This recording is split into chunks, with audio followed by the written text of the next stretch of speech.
அன்பு நண்பர்களே வணக்கம். இன்றைக்கி நாம் இந்த வீடியோவில் பார்க்க போகிற செய்தி என்னென்னா ரேட் வீலர். இப்போ பார்த்தீங்கன்னா இன்றைக்கி ட்ரெண்டிங்காக இருக்கிறதே ஒரு வார்த்தை ரேட் வீலர் நாய்.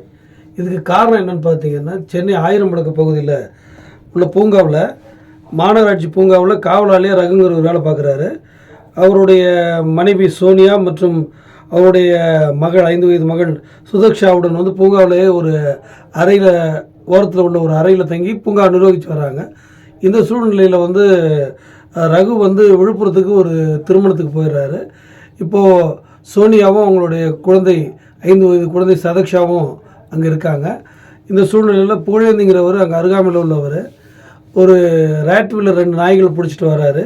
பிடிச்சிட்டு வந்த அந்த நாய்கள் பார்த்திங்கன்னா அங்கே விளையாடிட்டு இருந்தால் அந்த சுதக்ஷாவை கடித்து குதறி இருக்குது.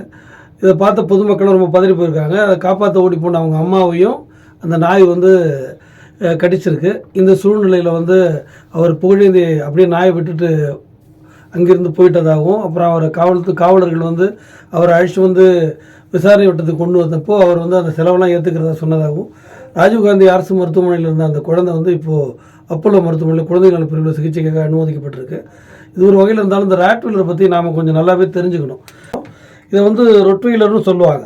இதோட பூர்வீகம் பார்த்திங்கன்னா ஜெர்மனியில் வந்து ராட்வைஸ் பகுதியை வந்து தாயமாக கொண்டதுனால தான் இதுக்கு வந்து ரேட் வைலர் அப்படின்னு பேர் வந்திருக்கு. இந்த நாய் பார்த்திங்கன்னா வந்து ஒரு வீட்டில் வளர்க்கப்படுகிற ஒரு நாயினம். இது மற்ற நாயை விட வந்து கொஞ்சம் பெரிய உருவமாக இருக்கும். இந்த நாய் என்ன பண்ணுவாங்கன்னா, ஜெர்மனியில் வந்து மாடு மேய்க்கிறதுக்கு பயன்படுத்தியிருக்கிறாங்க.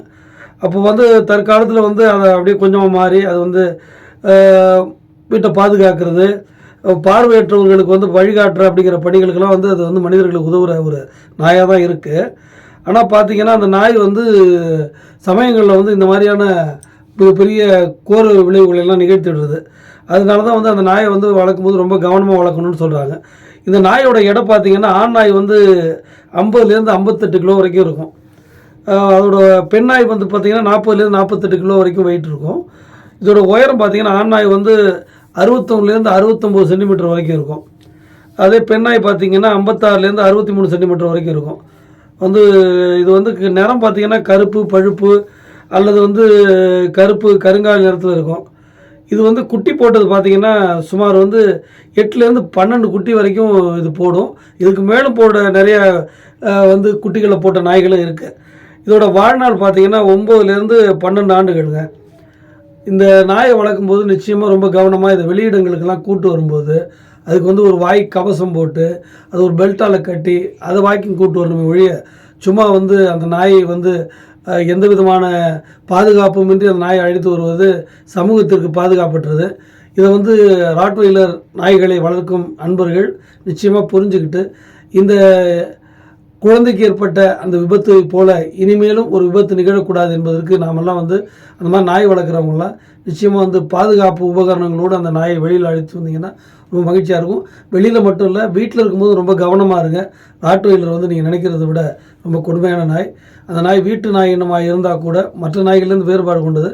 அதனால் ராட்வைலர் நாயை வளர்க்குறவர்கள் மிகவும் பாதுகாப்பாகவும் கவனமாகவும் வளர்க்குமாறு இந்த வீடியோ மூலமாக கேட்டுக்கிறோம். இந்த குழந்தைக்கு சீக்கிரமாக வந்து அந்த சிகிச்சையெல்லாம் பலன் கொடுத்து அந்த குழந்தை விரைவில் குணம் பெற ராம் மீடியா தமிழ் சார்பில் இறைவனை வேண்டுகிறோம். நன்றி, வணக்கம்.